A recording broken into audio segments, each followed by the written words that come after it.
Welcome to RetroLogic. I'm Dan Caporello here again with John Cummins and Sam Wagers and Shannon Eno. No. And we're here. We're back, guys. What a great start. I just figured I'd give your name a little pizzazz.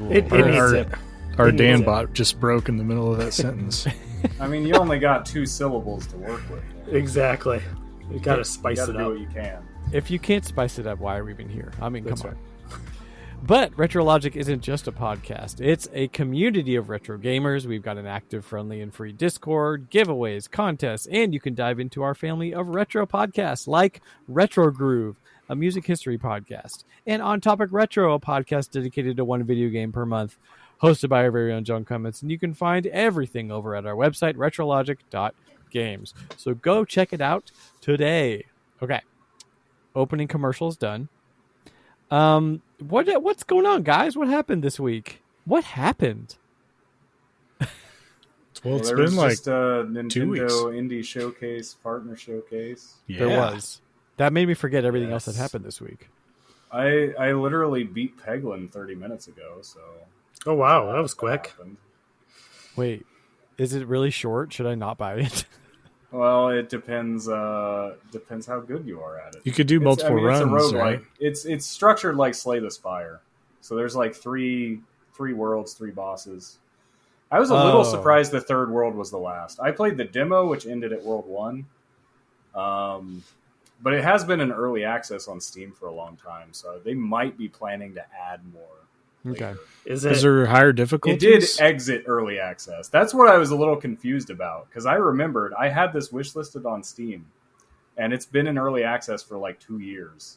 And then they're like, out on Switch today, and I'm like, is it still in early access on Steam? Is it? And they did later today update the Steam page. It's version 1.0 now. Okay. So it's no longer early access. Is So it they- at least... Oh, go ahead. They got something going on with Nintendo then to put it on the indie showcase. Well, because- they called it console exclusive. Console gamers like to pretend that the PC doesn't exist, so that's a thing. I do. I do that a lot. A lot of stuff is console timed exclusive for PlayStation or Nintendo, and it's been on PC already. Yeah, it was on PC all along. Is it a cheaper budget title at least? It's $20. It's 20 bucks. Which is a little... I don't know. I could have seen it being like 15, but That's where I was. That's kind of where I had it placed I'm at, gonna and Dan throw, said it was 20. Yeah, I'm going to throw a heart on it and wait for a discount Yeah. since it's pretty short then, because it looks amazing. I love It does Peggle. look fun.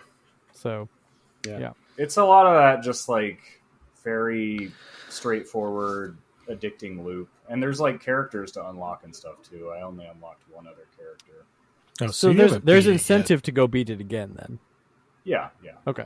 Yeah, beating also unlocks like a challenge mode that basically makes the game harder too. It's randomized. It's if you've played Slay the Spire or like One Step from Eden or any of those roguelikes with that like randomized forking path, add a thing to your deck or what. I mean, that's how this game works too. You add new pachinko balls to your. Right. Do you think you thing, used and they all have the effects. different No. balls? Okay. No, definitely not. So yeah, you still got a lot to do then, it sounds like. You just you completed a run. Yeah. Yeah. We'll say Roguelikes aren't typically my cup of tea, but there has to be... I have to like get into the thing. Whatever the thing is, I have to get into it. Because like I've tried a lot of roguelikes that just didn't do it for me. And like popular ones, like Enter the Gungeon didn't do anything for me. And Do you like other Hades? Enter the Gungeon. the But one yeah, that had the it's- Castlevania DLC didn't do anything for, but Rad did it for me. So I played like 100 hours of Rad, and like nobody else plays that game but me. You played 100 hours of Rad and you didn't I care beat for it that. like so- 4 times. because I never liked Dead Cells.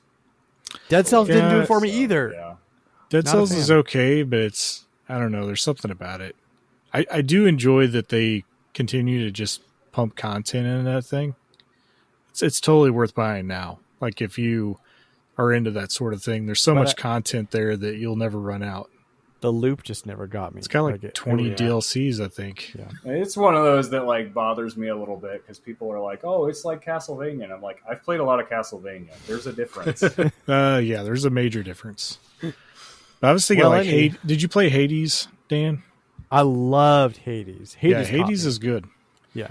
I wonder if you'd like that new TMNT then, because you're a Turtles fan, and that's supposed to be Turtles' Shredders? version of...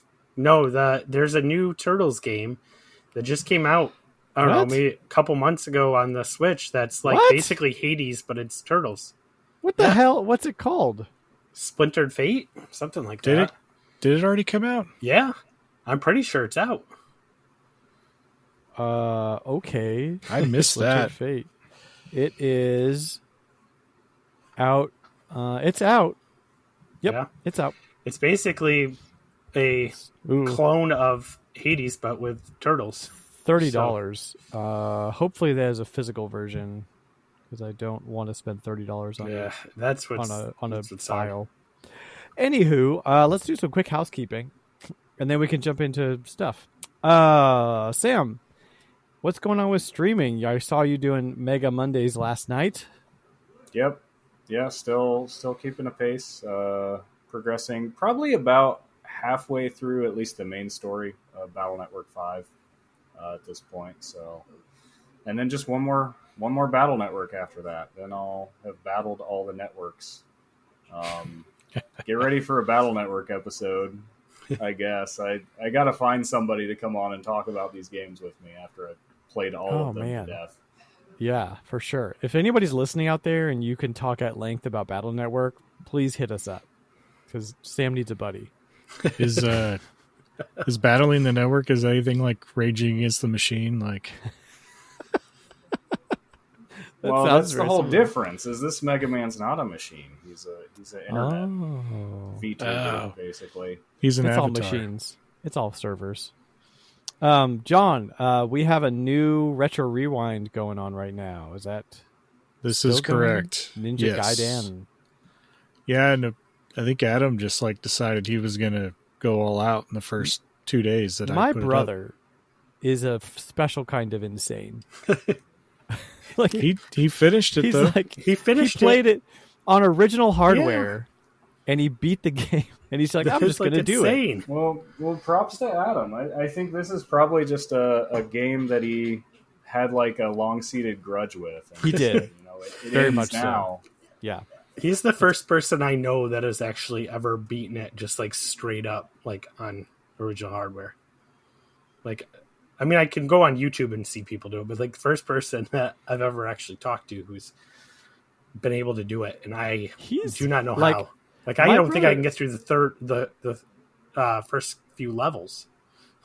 Adam is low-key very, very good at video games. Yeah. So I don't. He's insane. But there's some prizes. So if you want to jump into our Discord and play some Ninja Gaiden and win some prizes, John, you could. Do you know off the top of your head what the prizes are? Yep, $10 to the eShop of your choice. That's for one card for whoever can complete the boss battle of stage 1-2 the quickest, and then a second for whoever completes the game the first, and that one went to Adam. So Insane. the other one is still going to be available until the month is over, or the contest is over, not the month. Okay, rock and roll. RetroGroove, our music podcast, is coming back very soon. The fall is upon us ish, and so that's when they usually come back. And Adam showed me the new colors for the logo, and it's very, very nice. So stay tuned for that. And then Shannon, anything new over in Star Wars Dadland? Well, we finally got out our last episode a couple weeks ago. Just talking about all the stuff from D23. So we'll be recording again. Should be within the next week sometime. So I'm not exactly sure. There hasn't been a ton of news drop other than the cancellation of Acolyte. So, but I'm sure we'll find plenty to discuss. All right. when you can't find news, you got to go backwards. That's right. There's Plenty plenty to to talk do about. in Star Wars. Very much. Although I know that Bruce is excited. He just got his hands on his copy of the new Star Wars video game, Star Wars Outlaws. So I'm sure that's primarily what we'll be discussing and talking about. Okay, right on. Sweet. Well, let's with all that out of the way, let's jump into some Prices Retro.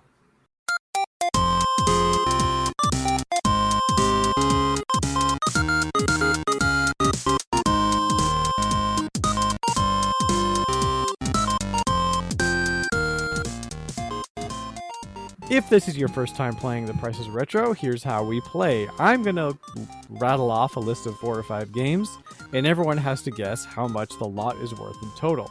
Whoever's closest to the actual value wins that round. Everyone has a list, and everyone guesses on each other's lists. And at the end, the player that won the most rounds wins the episode. But we have some AI players. We have a robot, we have a dinosaur, and we have a ghost. And they all play by different rules. The dinosaur, the ghost always guesses 300. I know this. The dinosaur does the robot does the average of all of our guesses, and the dinosaur does the retail prices. Yes. Okay. This is a game every time. Can Dan remember the rules? This is the game within the game. Yes. Okay, so hopefully everybody has a list. I know I do. Let's do that. And this week episode, we're going to start with Sam. Sam, you can go first. All right. Pretty simple list here. I've got Rocket Ranger for the NES, loose. Lone Ranger for the NES, loose. Moon Ranger for the NES, also loose. And lastly, throw a little curveball at you. Pokemon Ranger for the Nintendo DS complete in box. Is there a subtitle on that Pokemon Ranger? Price charting just listed as Pokemon Ranger. I could have swore the Okay. first one was a GBA game, right? So Well, no. No, that's Dungeon. Is that Mystery Dungeon? Yeah. Okay. But I know that there's more than one Pokemon Ranger. yes. I think there's only on the DS. Is there Yeah. 2 or I 3? thought the first one was on GBA though, but I might have been thinking of Mystery Dungeon or something. Okay. The first 3 I just throw a number at the wall because I don't even know. So the first one who's going to guess is Shannon. Oh, great. I also threw a bunch of numbers. I have 320. Okay. John? I'm going to go 175. Okay, well, I have 225 Kind of right in between. This could be interesting. all over the place. Okay. All right. Hit it, Sam. So Rocket Ranger for the NES is $7.05. I'm already way off. Lone Ranger for the NES, $60 even. Moon Ranger for the NES is, for some reason, $427.45. Oh my gosh. And Pokemon Ranger for the DS Complete, $39.99. So that brings the total to $534.49. So You were all that is low. The highest Shannon. guess was Shannon. Yeah. What is this game? Moon Ranger? I honestly don't know. Hold on, Sam, what was your total again? $534.49. Okay. Okay. It's one of those not made by Nintendo aftermarket blue cartridges. Oh. Kind of like the Bible games type. Wisdom Tree. Yeah. It's not a Wisdom Tree game, but it's that type of cartridge. Yeah. Yeah. Sam, Well, that explains it. I mean, I'll take it, but I feel like that wasn't much of an earned win, but I'll take it. You take it when you can get Well it. deserved. Well deserved, Shannon. Take your wins. Get out of here. All right. Next up is moi. So here we go. I today picked up a copy of Elebits at GameStop for $5. Totally worth it. That game's worth at least $10. So I felt like I got a bargain. So I'm going to list off some other Konami published Wii games, and we'll see how you guys do. Here we go. So we have, starting off with Tornado Outbreak for the Wii. These are all complete in box. Lost in Shadow for the Wii.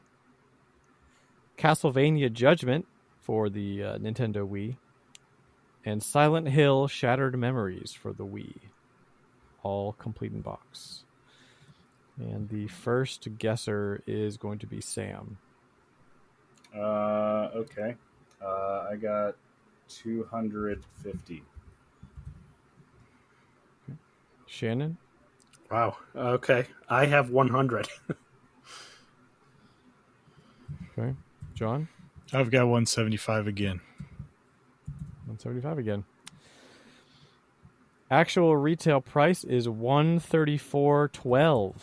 So I think that's Shannon again. Unless one of the Rampage groups got me somehow. Yeah. Well, because of Sam's high, I think you're safe. Yeah, you barely beat him out, but you did. Actually, hold on a minute. Yeah, no, because the Dino's way up there too at 200. Prices are Tornado Outbreak is $15.13. Lost in Shadow is $29.96. Castlevania Judgment is $16.99, and Silent Hill Shattered Memories is $72.04. Surprised me at the end, but these are all fairly inexpensive. Yeah, I figured Silent Hill was going to be expensive because most Silent Hill games have become expensive. I was surprised by the Castlevania most Judgment survival price. horror games, but I thought Castlevania Judgment would be higher than $16, but I guess nobody liked it. It wasn't that good. It was a fighting game. It's a fighting game, yeah. Okay. Where Simon looks nothing like Simon. No. Yeah, I think they were kind of going off of the art aesthetic of Mirror of Fate or the Shadows. What was it? What was that game called? Lords of Shadow. Yeah, Years Lords of of Death. Shadow. Blood of the Sun. John, your list is next. Okay. Let me clear this out. All right. You know Castlevania title Mad Libs are like one of my favorite pastimes. Yes, they are. Somebody has to make that into a game we can play. Oh, yeah, it's like musical noun of negative emotion. Yeah, of planet. You can make those up all day. Yeah. All right. Bodily fluid and planet. Go for it. So these are all Sega 32X games. Ooh.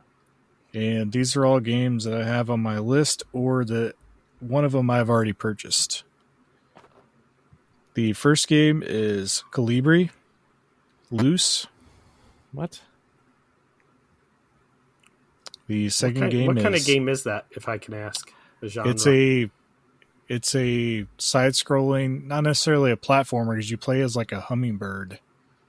Or I think it is a Calibri, is an actual bird. Oh, I know that game. That actually sounds actually kind of cool. Yeah. The memories are flooding back into my head. The bird game on 32X. Wow. The second game is T-Mech. Spell Loose. T-M-E-K. Okay. Can I get a genre for that? It's a mech fighter. Okay. Oh my gosh.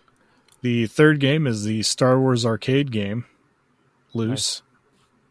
I know about that one. I don't need I was going to say, you need to know what that is? Okay. History lesson. From the Star Wars dad himself. And then the last game is Knuckles Chaotix. Oh, yeah. Loose? All these are loose. Okay. I just purchased Star Wars the arcade game. Poor Knuckles Chaotix. Where else can you play Knuckles Chaotix? It's not on the Gems collection on GameCube. I don't think you could play it anywhere. I think it's 32X only. Why? I don't Put it out, know. cowards. Yeah. Frickin' Sega. They're re-releasing every other game under the frickin' sun. Especially Sonic. I'm mad. I'm legit upset. I don't want a 32X. Well, I bought a one that's supposedly got a bad picture that I'm going to fix, but he only wanted $50, so I was like, I'll gamble. Yeah. So the first person guessing is me. I'm guessing $230. And then Okay. Sam. I got $210. Okay. You got to be crapping me. I have $220. Well, we know where the robot's going to be. That's amazing. So, Dan should have stuck with the first number he said.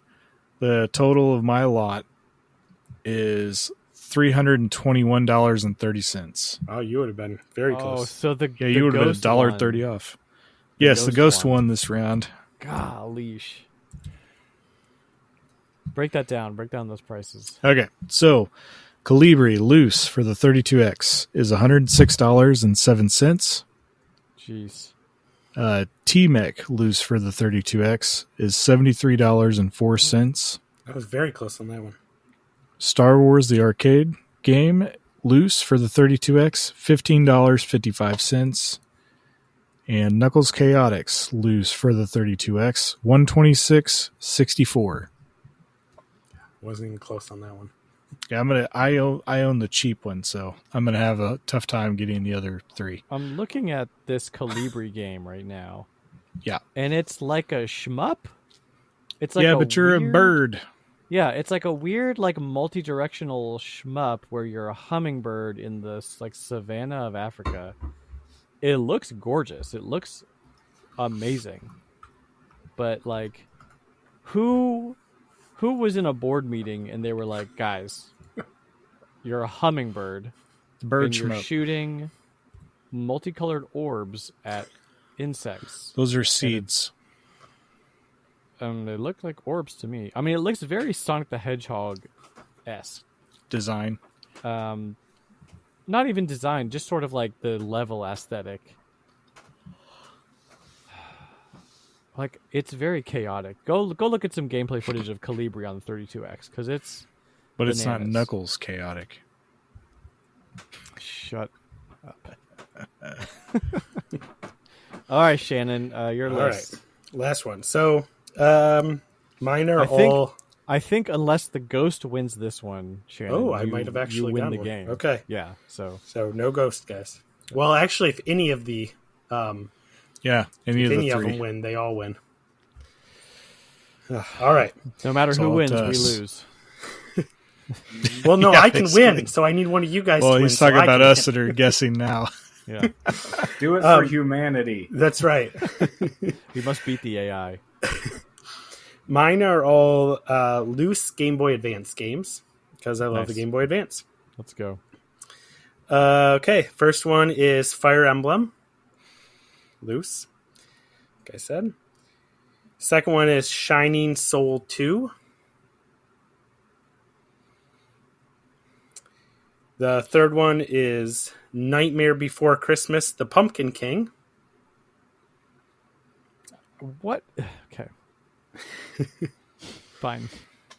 The fourth one is Moto Racer Advance. And the last one is Tiny Toon Adventures Scary Dreams. Ooh. Now, some of these I'm not familiar with the pricing of, but based on the pricing of some of the other ones that I do know, I'm curious if you went all crazy on us. And so, John has to guess first, thank God. But I think I'm going to go 415. What'd you say? 415. 415? Yep.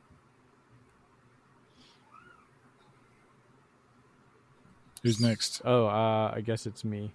I'm gonna go straight 500. Okay, well, I I'm almost splitting the difference. I got 470. All right. So I think that Sam just nabbed that out from you, Dan. Total cost is $475. No way. Yeah. And it's surprising which ones are the valuable ones, too. So I wasn't necessarily going to try to find ones that were crazy.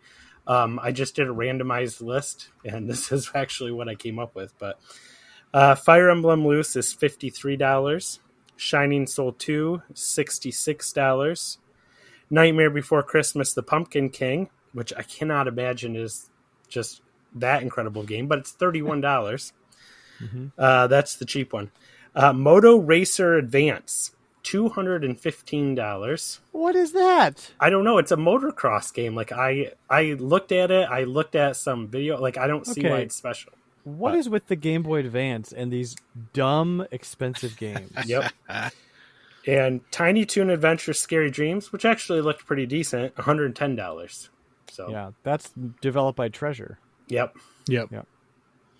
And the UK version of that game is $20. Easy. Yeah, right. It's a different name though, isn't it? Something like that. Yeah, I actually got to play that on an emulator on an airplane a few months ago. And it's, I can see how a person might have fun with it. I didn't like it. It's very Treasure, but it's not my cup of tea. I'll just say that. So yeah, Shannon wins. Shannon, He held That's off two the now. man. he And I held almost off the pulled out robot. last times too. Yeah, you were close. Shannon's getting those good guesses in. Congratulations, and throw us that trivia card while you're celebrating, All right. doing your dance over there. Yeah. In the original Gears of War for the Xbox 360, Nope, I'm out. a lot of Xbox talk lately on our Marcus. Discord. How many kills in ranked versus multiplayer matches were required to earn the Seriously achievement? Yeah. 10. It's a nice round number. 47. 100. Yeah, none of you are even close. 10,000. Oh my gosh. What are we talking about? I wasn't sure if we were talking about like a kill streak or I don't know. this is just total kills. There were so many words in there I didn't even know what they meant. So just You had to win 10,000 matches of Gears of War. 10,000 player kills, right? Not 10,000. Oh, yeah, sorry, 10,000 kills. You had to have 10,000 jeez. kills to get the Seriously achievement. So Look at well that in done one to anybody match. who did that. Oh, I didn't know if it voice was two, kills or in a single question match. This one should be a lot easier. Who voiced the character of the Joker in Batman Arkham Asylum? Mark Hamill. Camel. Correct. As he should have. As he should. They did. That was smart of them. Yep. All right, well, that's all the fun we're going to have on this episode. We're moving on to some serious stuff. Just kidding. It's the Community Couch episode. We've got 1, 2, 3, 4, 5, 6, 7 questions, deep cutting questions that we are going to answer the most honestly that we possibly can. Most of them are just video game related, so they're not that exciting, but they are exciting because this is a video game show, in case you forgot what you were listening to. So let's take a quick break, and then when we come back, we'll rock and roll on that thing.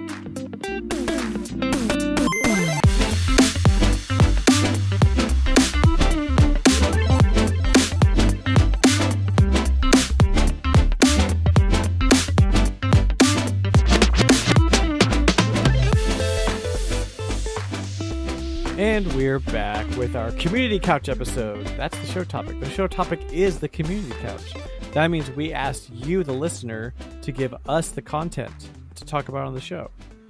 You could ask us anything, and we have to answer. Do we have to answer truthfully? Not necessarily, but we're going to do our best. Nobody asked anything inappropriate, so that's good. You guys don't. You're not. That's not your type. But we are going to jump right in. Our first question is from one of our favorites, Chris HL94, coming all the way from the land of the North, Canada. He says, thoughts on the Nintendo World Championship NES Edition? Would you like to see Nintendo expand this to other consoles? Assuming he means like Super Nintendo, N64, Game Boy, whatever. I played quite a bit of it when it first came out. I have fallen off a little bit, but I really enjoyed what I played. I just enjoyed Nintendo. I like the early Nintendo games. Some are better than others. Like nobody should ever be forced to try to speedrun anything in Ice Climbers. Just my 2 cents. It is awful. Yep. That one is awful. But the stuff in like Super Mario Bros. 3, the original Zelda 2, that's all a lot of fun. So some games were a little better than others in doing it. I think the biggest flaw in the game is the fact that there's kind of a party mode, so I can play with my kids. Well, they enjoyed that for 2-3 times, and then they can't beat me on it, and so then they're like, all right, that's good. But the fact that you can't do that online, so like we can't get a community together, from the Discord and be like, hey, let's all play that party mode where it's a set list of challenges, and you get points for the order that you do them in. So I think that's a pretty big miss in the game. But other than that, I definitely had fun. I'll go back to it from time to time. So sure, of course, I'd love to see a Super Nintendo version of this. Did anybody else play it? Or was I the only one? I think the question is, would you rather have more of this, or would you rather have NES Remix? Well, NES Remix is better. That's my thing. Like, I already have NES Remix on 2 consoles, and that's awesome. It's great. It's kind of this, only better. And so when I saw what was in this package, I was like, no, like, I don't want it. Didn't buy it. Didn't play it. I think this would have hit really well if it had been either the remix stuff, or if they had dropped this for NSO Plus expansion pack members or whatever. Yeah, like Mario. If they had dropped that, if they had dropped that and added, get everybody excited to play it. Added in that party mode. They're NES games. Please tell me that they can handle networking the NES games, well, simultaneously. They do it on the NSO already, right? So if they had great, dropped though. that, I think this would have had some legs. I think this would have been definitely gone down well or better with people. I think you would have seen a lot more people playing. Mine went straight to my shelf, unopened, and I don't plan on opening it probably. Where is my N64 Remix? Yeah, if this was a different console than the one that we already have a billion ways to play all these games, I maybe would have been more excited about it, but I do like I bought it for the replica cart, I guess. But it's unopened. Did that. in the box. Yeah, one day I might open it, but I know it's in there. I heard people like, make sure you open it. It might be broken in there. Schrodinger's cat. You'll never know. I was just never open it. Then it's always always broken and not broken. Exactly. All right, moving on. We've got a question from Eric Plunk, who says, now that Zelda finally gets her time to shine in Echoes of Wisdom, which character from the series should get their own starring role next? Ooh. I have an answer for this really quick. And there was already a game being made. Are you going to say Tingle? Nope. Okay. He's already had his own games. Yeah, before Zelda. Yeah. It's kind of sad to think about. Is it though? But no, Sheik. Yes. There was a Sheik game in development that got canceled. Really? That would have been an awesome game. I mean, isn't that still Sheik's saying a Zelda game? Sheik's a one-time thing too. So I think you would replace Sheik with a new version of Impa at this point. Yeah, I think so too. Because But Sheik has mass appeal. Sheik is still a Smash Brothers character. Yeah, but I kind of get what Shannon's saying too. That Sheik is also Zelda, but No, Spoiler. yeah, I guess that's true. spoiler for Spoilers. a 30-year-old game. Go play Ocarina of Time. Gosh. That's kind of It's that's hard kind with of an Zelda interesting question, because like there's not a lot of everything characters. I know, and everything I think of is like, I mean, in Majora's Mask, you play as 3 other races. So who else is there? Like, do I want a King of Hyrule city builder? Maybe. That might be fun. See, Or now I was maybe a- thinking. Beatles Merchant Simulator. Yes. There you Okay, go. now we're talking. Okay, so Sam kind of hit on. I wasn't thinking about Beetle, but I was thinking the guy who you find his secrets in the original Zelda game, and you have to pay him for fixing his door because you burned down the bush that it was hidden behind, or bombed the wall or whatever. And so I was thinking something along there, but that was a joke answer. Yeah, I don't know. I think Beatles could work. I think that's a good idea. I do like the idea of some kind of like sim. I think that could be fun. I think that's it too. And like, even when people are talking about playable Zelda, like, I'm excited for Echoes of Wisdom in part because it is doing something a little different. It is also kind of like, okay, this is the first new top-down Zelda that's not a remake in a long time. Yeah, but yeah, I think there's a difference between like, let's just have Zelda do all the things Link would normally do, and okay, let's come up with something that makes Zelda different from Link and use that and lean into it. So I think it's the same thing. Like, you branch out the genre. I don't want a Zelda game that plays like every other Zelda game and just has some other character in Link's place. Right, just basically a sprite swap. That's what I was saying with the Majora's Mask thing. It's like, I feel like I already did that. Like, we played as all the other... What if we got some weird Ganondorf game? The more I think about it, the more, like, you take the map of Hyrule from Breath of the Wild for a third time, but instead of exploring it like Link, it's like not a tower defense game, but like maybe like a real-time strategy style thing, And I know we got the Muso game, but I don't know, something like top down in the actually top down city builder or tower defense. A tower defense could be fun because you have plenty of enemies coming in. If you if you got to put like, oh, here's some Hyrule soldiers and here's some, all right, they're going to go through the water here, so I got to place some Zora soldiers here, or something along those lines. I actually played it for a little bit. There is a very extensive Zelda mod that somebody made for Total War Medieval 2. Oh, which like basically changes the game, overhauls the game entirely, and like there's all these different factions, and you can be Majora fighting Ganondorf, and it's crazy. Huh. Yeah, that pretty much sums it up for me. Or you could be Ganon, and you have to create dungeons for Link to try to stymie Link. Oh, it's the Zelda maker. but you're the bad guy, so you got, I don't know. Oh, you're sending the troops. Yes, there you go. All right, moving on to the next question from our my brother and your friend Octorock. His question is, what is by far the worst video game you've ever actually played? Ooh. I've played some doozies, guys.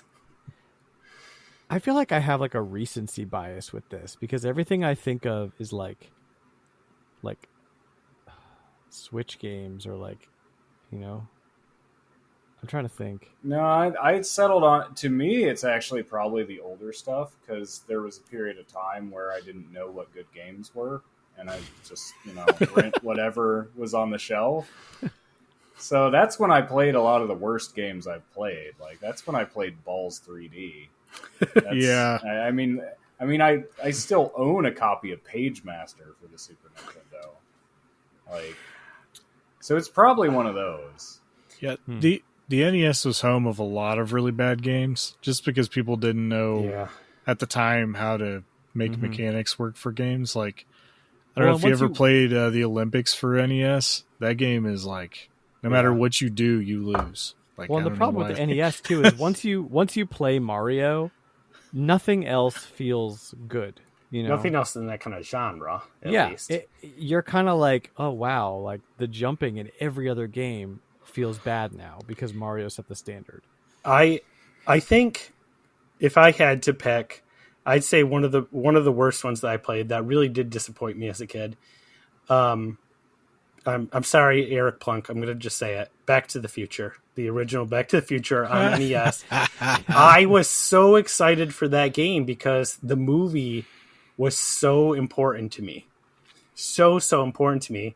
And the first level, you're Marty going through town on a skateboard, but there's like things just running out into the street, and you can like pick up a bowling ball to throw at people, but like it gets worse from there. Catching notes that are floating in the air while you're playing the guitar. Like it's bad, guys. It's just really bad. Yeah, It's a licensed NES game LGN. that Wow. wasn't made I'm by. actually, as much as it like mimetically became the case for a lot of people, I can pretty confidently say it's not Superman 64. I think Superman 64 is not the worst game. It's I've at least played. serviceable. it's more of a meme than actually a bad Right. game. Yeah. Well, it's not a good game, but it's No. also there are There- lots of games that are worse. There are worse games on the N64. Yes. Yeah. True. So I think that Shannon makes a good point where for me, kind of like the worst game is sort of enveloped around the whole experience of the game. Like, were you really excited for this game at first? And then the downfall was so bad that now you have this emotional scar because of the game. Like, maybe it's not even that bad, but because you had such high hopes for it, you know, because there's certain rentals I remember as a kid that were just, I played them for 10 minutes and I was like, this is awful. Please give me my money back. Like there's the Pac-Man, the new adventure game, which like isn't bad, but it's way more of like a point and click adventure than it is a platformer. And I was so mad about that.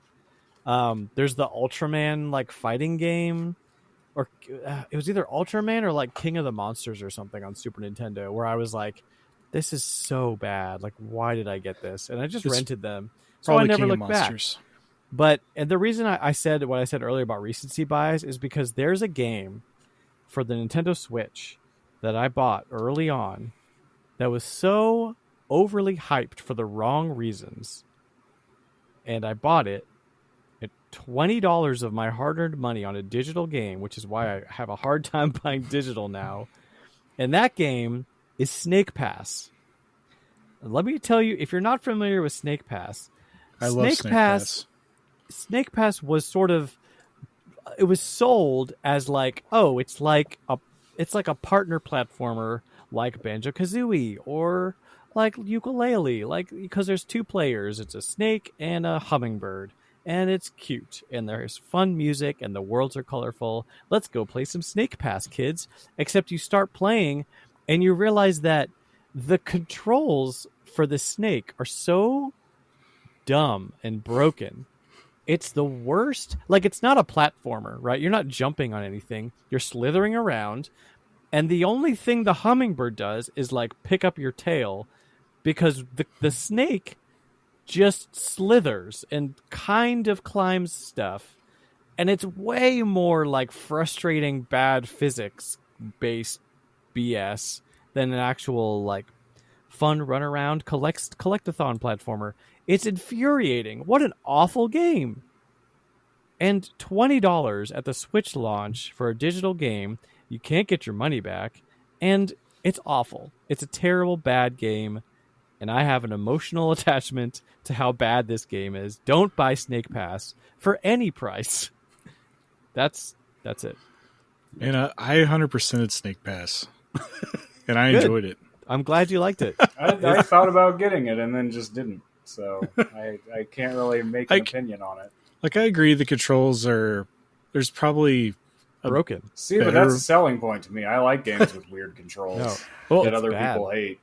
I think they might have been able to make things a little bit easier in some instances, but once you get a little ways into the game, even though they're broken, like you start to think in the way, like you become broken, I guess. You start to think in the way that they work. And like, I don't know. The next thing I know, like I knew exactly what to do. And everything just worked. Like I said, broken enough. I 100%ed the game. I got every collectible thing in there. I remember when it came out, I was watching play on YouTube, and I can't even remember who it was. It was just it was like one of those recommended videos, and I was watching it, and the person like rage quit the game, and I was like, "So was that you, Dan?" Could have been. Maybe I was streaming back then, so it may have been because I gave up. I just hard remember on that going, "No, that's not for me." So, I mean, I tried so hard, and like I'll admit that I'm not the best person at video games in the world. I like to have fun. And when the game stops being fun, I'm going to say, screw you. I own 400 video games. I'm going to move on to the next thing. right. Waste my time. So that's me and my mentality. You really had to think in like the a wrong snake, way. like playing that game, though. Like, I think I would. But I'm not a crazy. snake. Well, I know, but like how you coil, like everything was about coiling and grabbing things. Like it was how it worked. Don't forget to grab your tail with the hummingbird. Stupid. Yeah, I I'm don't gonna even have to get remember Snake that. Pass now. Yeah. Give it a I'll try. probably I'm sure it goes on deep discount by now. It's 7 years the old. Dark Souls. It's the next Star Fox Zero. Great. It's the Now, dark. No. It's the I Dark love it, Souls of Dan Snake. hates it. Snake likes. Sam's going to post about it. It's going to become the next thing on our Discord, and everybody's going to be playing it. Great. I'm glad I'll I have to could fire back up. contribute to the insanity of our Discord. It's the Dark Souls of Snake likes. That's what it is. Anybody else have anything to say about the worst game ever made? Well, I think there is a difference between like worst and most disappointing. I think, but For sure. yeah, I mean, it depends how you take the question, I guess. All right. Yeah. Let's move on to Zomber. I hope that's how you say that. What are your personal top 3 underrated games? Oh man, we could go on that one for a while. Let's try to come up with some quick answers on that one. All right. Well, I actually wrote mine down so that I could just do it. Because I have a list that I had to narrow down.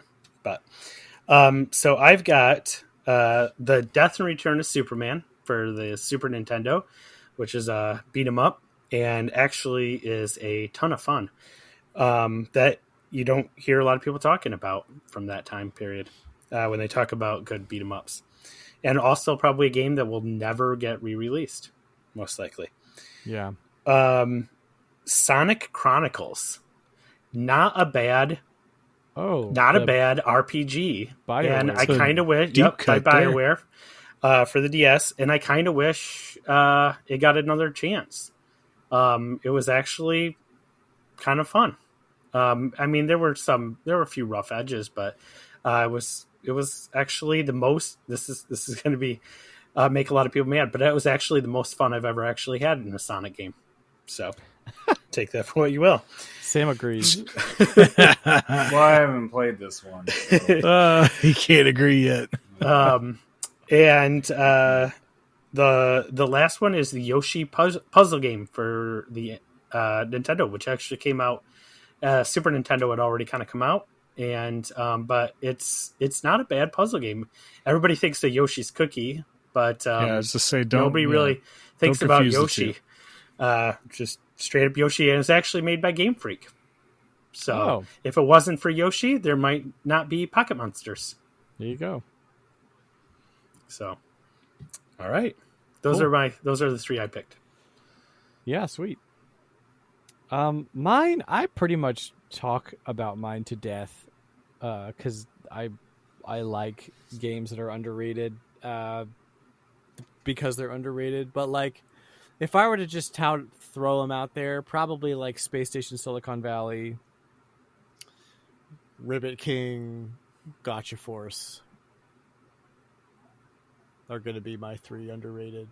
Just games that, like, you know, on the surface aren't necessarily look like anything or whatever, but I have a good time with. Gotcha Force especially, one of my favorite GameCube games of all time.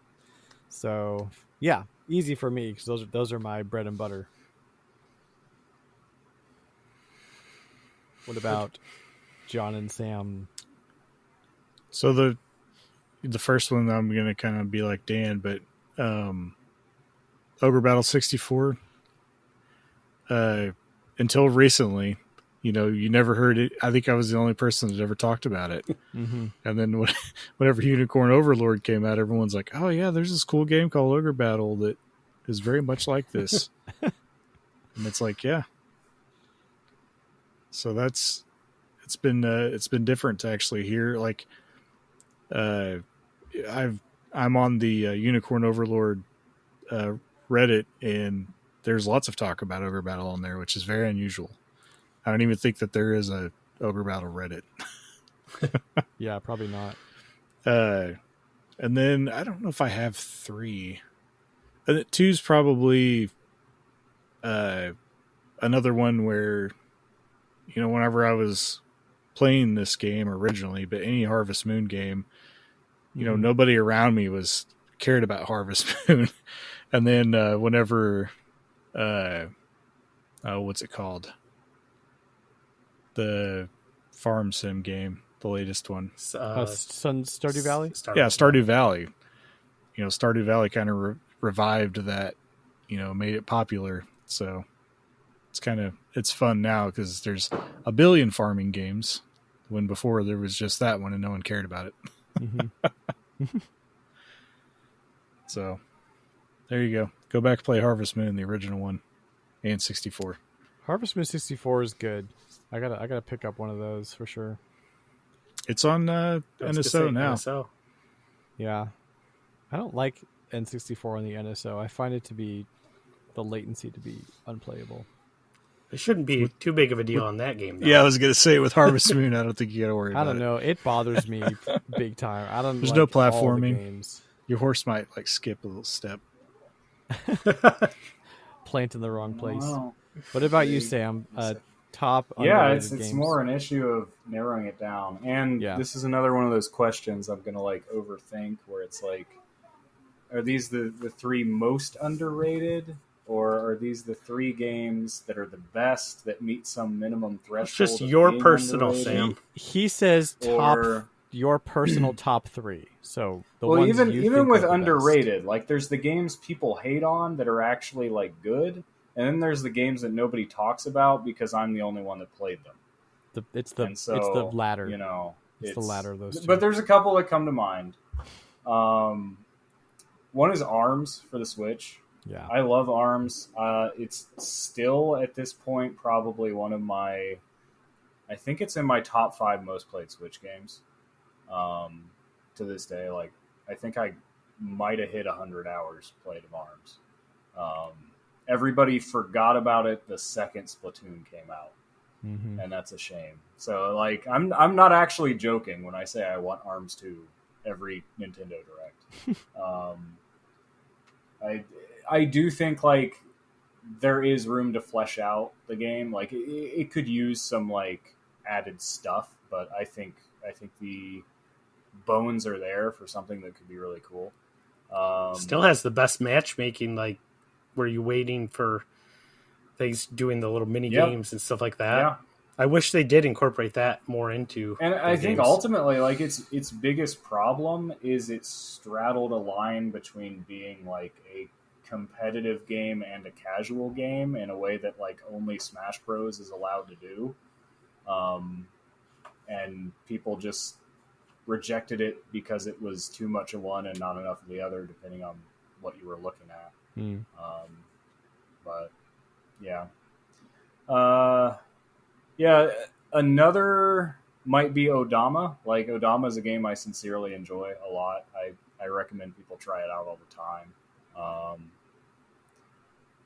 It definitely underrated. It's just one of those that people forget about. Sometimes people try it and they don't like it, and I get it, but I don't know. It's just so wacky and cool. That Someone remembered it yesterday it's worth. or today, whatever day it was. It was revived. That's why it's on my mind. There's a bunch of others. One that I just like to throw out there is Pop Cutie Street Fashion Simulator for the Nintendo DS. This is technically the end of Koei's business simulator series. So it is part of that long line that started with like Aerobiz and ended on the DS. And I think it just, people don't know what it is, but it's like a business simulator. But it's got all these like weird characters in it and stuff. What's it called? Pop Cutie Street Fashion Simulator for the DS. I'm never going to remember that. Yeah, and exactly. That's probably why nobody's heard of it. And it's like, there's a bunch of these DS games that are like, low budget, dress up fun, but like the core of this one is to like run a little boutique and earn money and upgrade it and make your stuff like the trending thing. And so it's actually kind of interesting how much that translates from other like strategy games or simulator type games where like your goal is to sort of like claim territory. But in this game, you can visualize that by just going out on the street and looking if people are wearing your clothes. And it's like, I'm doing well. Everybody's wearing this hat now. I'm selling like millions of them. And there's like all these random characters. Like it's like an alien and like all these, like a demon, and they'll show up and put a curse on your store and like just all this wacky stuff. It's crazy. It's kind of expensive. It's like a $65 DS game. Is it? It was cheap when I got it like a couple of years ago.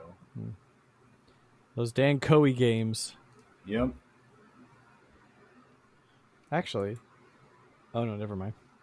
Tokobot is Tecmo, not Koei. Yep.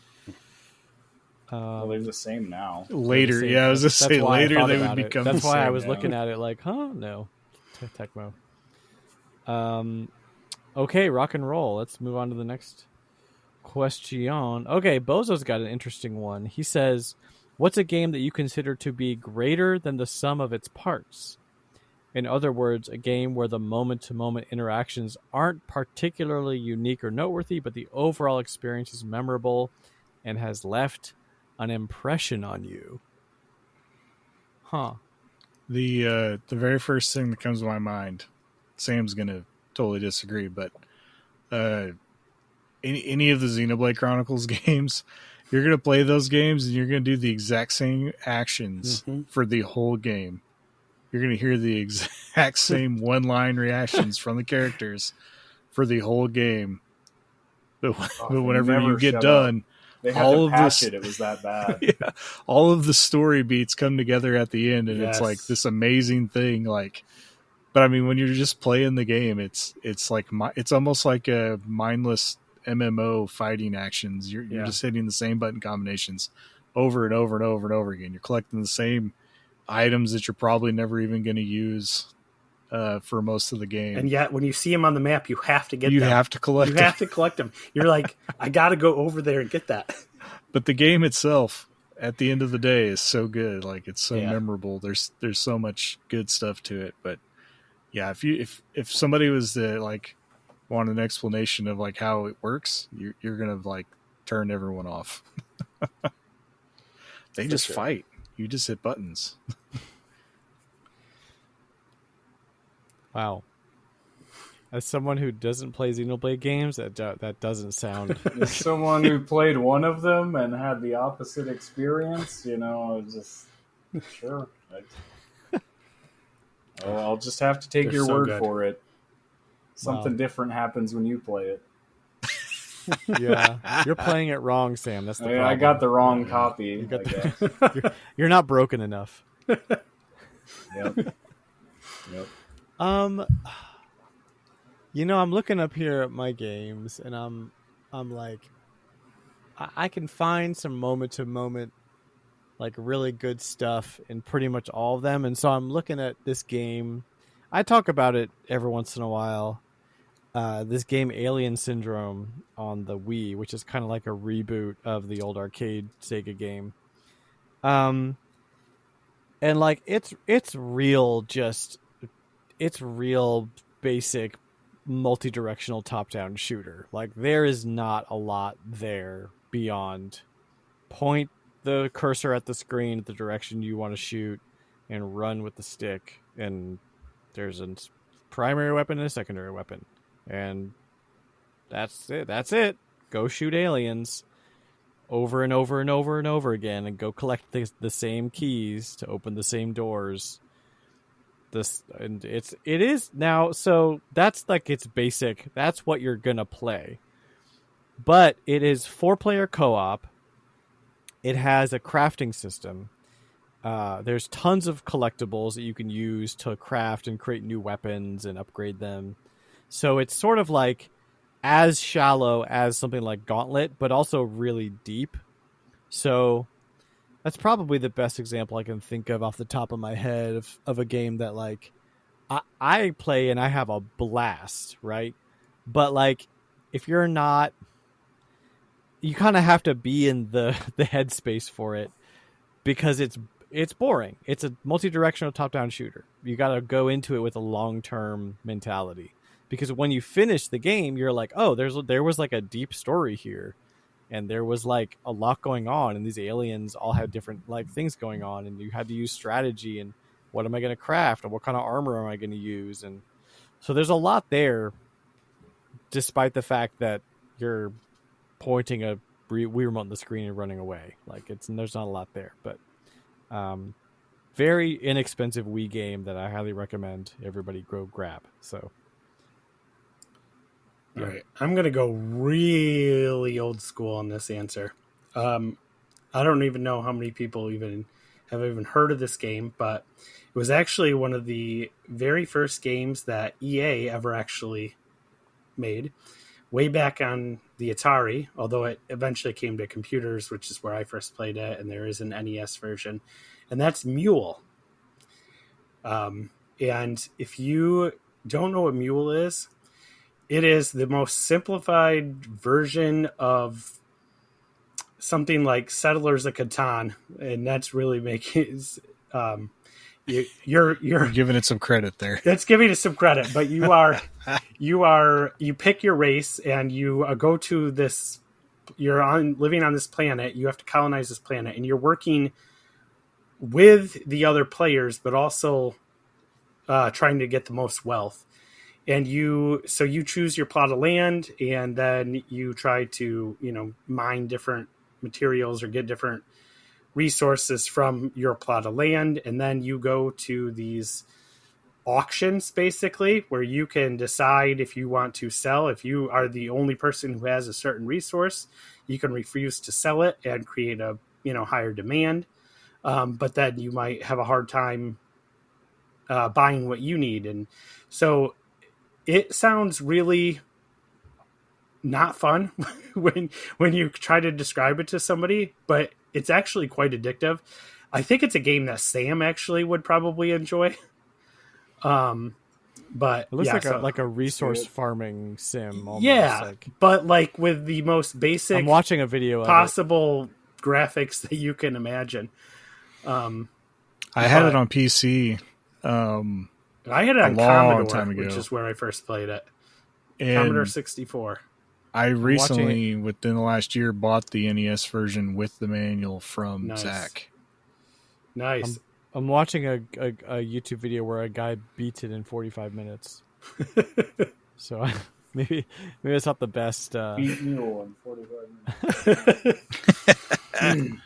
But yeah, I mean, it's about economics, really. And kind of on that note, like I've mentioned a couple times that it's weird that this is a genre I like, but Monopoly-like digital board games, because it's like super basic, and so the one I always bring up is called Top Shop. This was actually part of the Game Goobers, right? Like yesterday. Board game Top Shop for the PS1, because it's not even a good game, really. Like objectively, like you have all these like random characters that make no sense, a script that was translated poorly, several bugs in the game where things are just implemented incorrectly. But I've had so much fun with it over the years. If you've played Fortune Street, it's largely the same thing. This is just without any recognizable characters. This is only a $20 PlayStation game, guys. Yeah, 20 yeah. I bucks. got it in a bargain bin when we got a PS2 because we never had a PS1, and PS1 games were all cheap because the PS2 had been out a little while. Yeah, just on price charting, it's only $20. Yeah, it's always. I'm surprised it's 20. Like last time I bothered to see what price it was like 11. But yeah, it's and like yeah, don't expect anything. Like this is basically Monopoly. You run around a shopping mall, you buy out spaces to make shops, you stock the shops with items. If you land on somebody else's, you have to buy something. And there's a bunch of random crap that happens. And like I said, like some of it's because of bugs. Like there's a random event you can get that's like, oh, what a wonderful mistake that was made. We accidentally delivered a bunch of expensive items to your store. And you're like, oh, this is awesome. Except what it actually does is sets all your stores to have only the most expensive item. So you actually just lose a bunch of stuff. And But, nobody you will know, buy your expensive Whatever. stuff. Well, yeah, except that stuff was already stocked and you just lost your cheaper stock. That's what happened. It comes out of your Congratulations. Out of your total, too. Yeah. Or you get the one that's actually supposed to be bad, where ninjas just steal all your money. And then it literally the translation is of this caliber that it just says money went to minus. Yeah. Please sell Sam, your store. You are selling me on this, by the way. I'm adding this to my wish list. I beat the story mode, man. There's like 2 secret characters you unlock. Oh goodness. One is John, a robot named Santa. Okay, now I'm sold. He's just named Santa. He has no resemblance to Santa in any way. Sam, I feel like you got this backwards. I feel like the parts of that game are amazing and the sum is awful. I feel like we're backwards on that. It adds up to nothing, but the pieces are great. That sounds amazing. Oh man, John, did you do a greater than the sum of its parts? I game? went first. Okay, so I think we all went. That's a good one. That's a good question. All right, 2 questions left. Next up is Shoner Todd. Hope I'm saying that right. He asks, "What's a game that ruined gaming for you, even for just a little while?"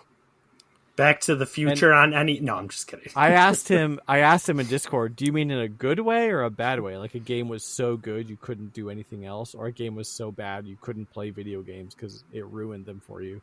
And he said it's up for interpretation. So whatever that means to you guys, a game that ruined gaming for you for a little while.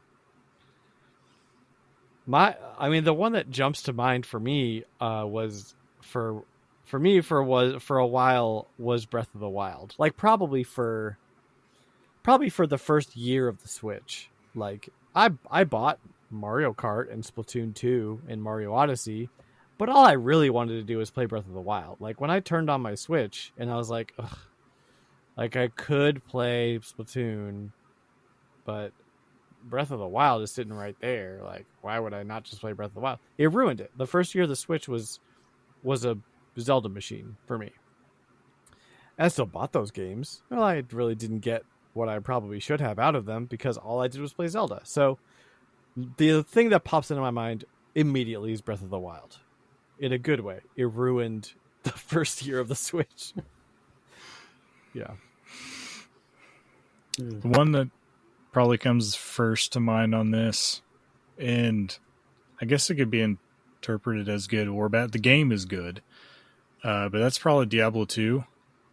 Whenever I bought that on PC when it first came out, that's pretty much all I played for like 4.5 years. So my GameCube kind of just sat there and collected dust unless I had friends over to play Smash. And I missed out. Like I didn't own an Xbox or a PlayStation 2. I basically just played PC for a very long time. But yeah, I put thousands of hours into Diablo 2. It was so it kind of made it to where that was the only thing I wanted to play. Mm-hmm. But the game was good, and I mean, I got my money's worth out of it. I'll put it that way. Yeah. I don't know if it actually kept me from playing other games for very long, but the closest I can think of is I was really into League of Legends while I was in college, like my freshman and sophomore year of college. Back, I played it when it was in beta, back in the day when there were like only 30 champions and stuff. And it's probably, it's just that this is where I can distinctly remember like just coming to a realization, like, I was pretty competitive, and it was also, it's one of those free to play games, right? So you got to do your daily login, do your first win of the day. That was how I kept up with the game, right? Because I was a broke college student. I wasn't going to pay for anything. But if you did your dailies like every day, you could usually get a new champion when a new champion came out like every month. And I eventually just like one day it dawned on me, like, I'm not even having fun. And then I just uninstalled. I actually did play the game again and had some fun with it like a couple years ago, briefly. But it was just one of those, it's like, wow, I literally got to a point where I was playing a game and not having fun. And yeah, I ruined that game, I guess. I don't think I really bounced off like video games in general for an extended period of time after that. I still had a Wii, at that point, so I was still playing like Skyward Sword when it came out, but yeah. Actually, Sam, I had a similar experience with Hearthstone. Very, very into Hearthstone for like 2016 through 2019. And it wasn't even that Hearthstone got like bad for me or boring. It's free to play games, man. Yeah, but like I kept wanting to play it. Like it wasn't that it got bad. That's in 2019 I started collecting retro, and I was like, and then I started playing that instead, and then I just said goodbye to Hearthstone without even like thinking about it, which was weird, and I haven't really even picked it up. Like I'll pick it up for a little bit and then I'll just drop right off of it now. But yeah, kind of a similar-ish experience with. Now, like these games can be fun. It's just the whole like design of them is to get you playing as much as possible. Yeah, and it's just for some people it's very unhealthy. I could even say it didn't keep me from like being able to accomplish my goals in life or anything, but it was like it brought me to a point where I'm like, wait a minute, if I keep up with this, it's not going to be healthy at least. So yeah. When it becomes an obligation, that's when it's like time to start having fun with something else. Yeah, for sure. This one I had a hard time with this one. I've never had a game that ruined it in a negative way, I don't think, because there's just so much out there. Mm-hmm. Even as a kid, you only owned what you owned, but and you owned a lot fewer games back then. But you can go rent whatever, and so okay, I'll just go rent something different or something, whenever possible. But I do think, excuse me, Tetris for the Game Boy. If you're thinking a good game, because man, when I got that Game Boy and Tetris, that's all I played for hours and hours and hours.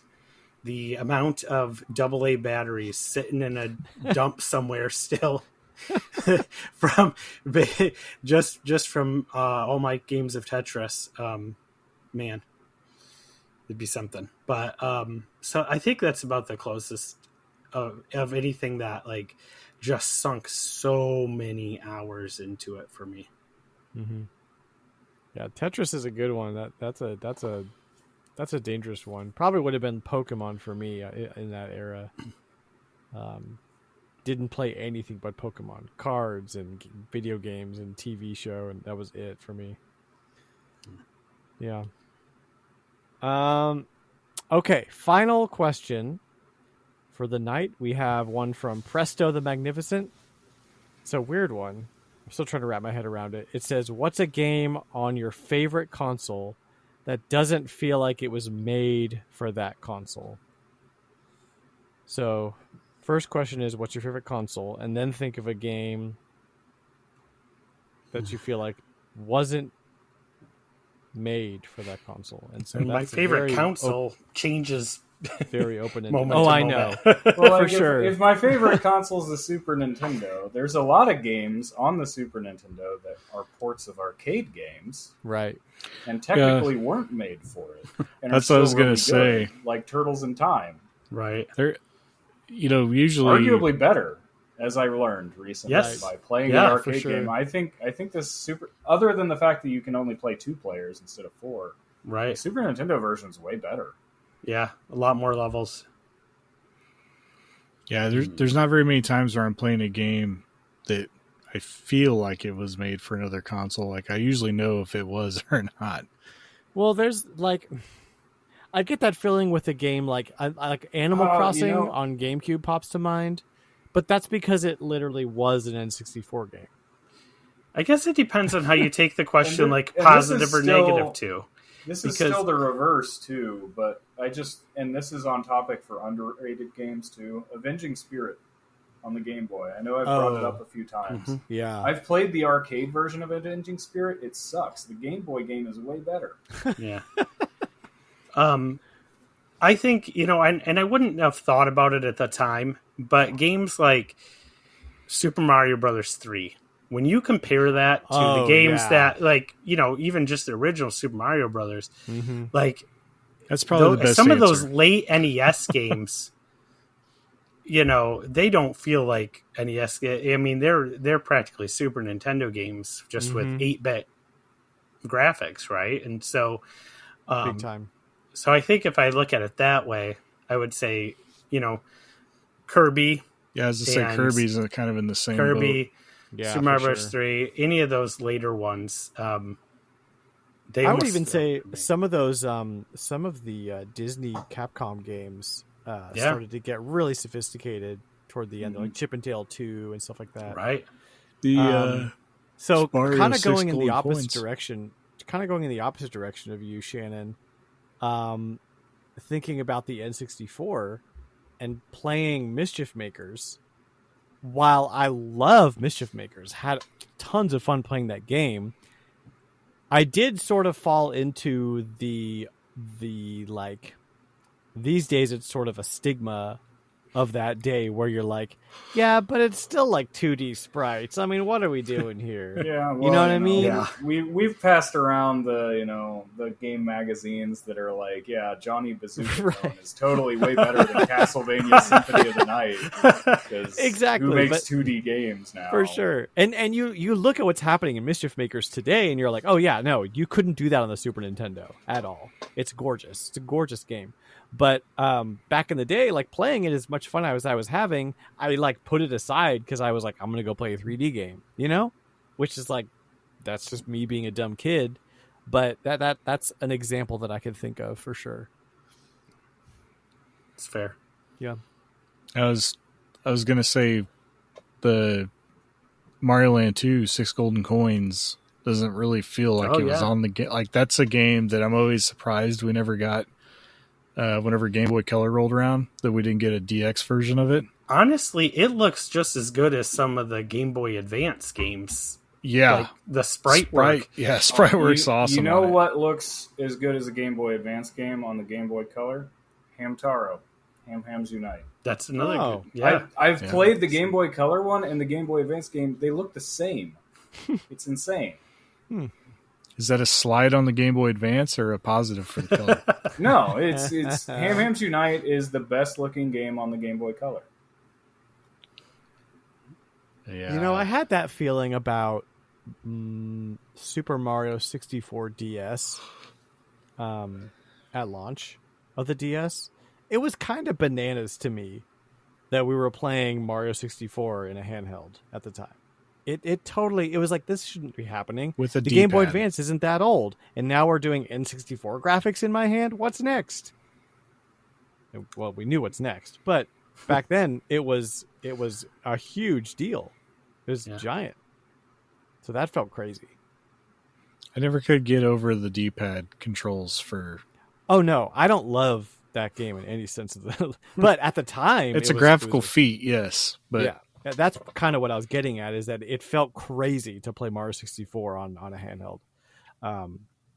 Yeah, that game has its problems for sure, but just didn't for the it sake have of the this... option for the thumb stylus? Oh, yeah. That was much worse. Yeah. I'll take the D-pad. Yeah. I'll take the Circle Pad Pro, thanks. That's not till 3DS. I know. That's a great question. Donkey Kong Country, dude. At the time, we were like, it's 3D. And of course, it's not. It's very much not 3D. But it was mind-blowing how amazing that game looked. Yeah, agreed. Yeah.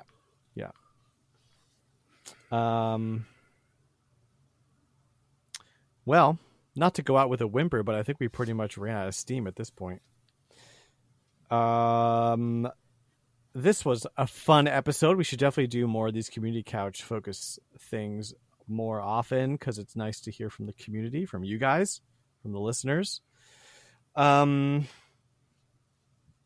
being said, thanks for listening to the RetroLogic podcast. We are proudly part of the Nintendo Dads family of podcasts. If you like what you hear, you can check me out on Twitter at RetroLogic Games. You're also welcome to jump into our friendly and 100% non-toxic Discord community. The link to that is in my Twitter bio. You can find all the information, all the things, links and podcasts and merch and all the stuff over at our website at retrologic.games. That's it. That's all I have. It's almost 11 p.m. and I need to go to bed now. So. But you're probably listening to this on your commute on your way to work. You don't want to hear what time it is. You don't care. It's like, all right, let's log off, guys. We'll check you guys in a couple weeks. See you later. Bye now. Bye.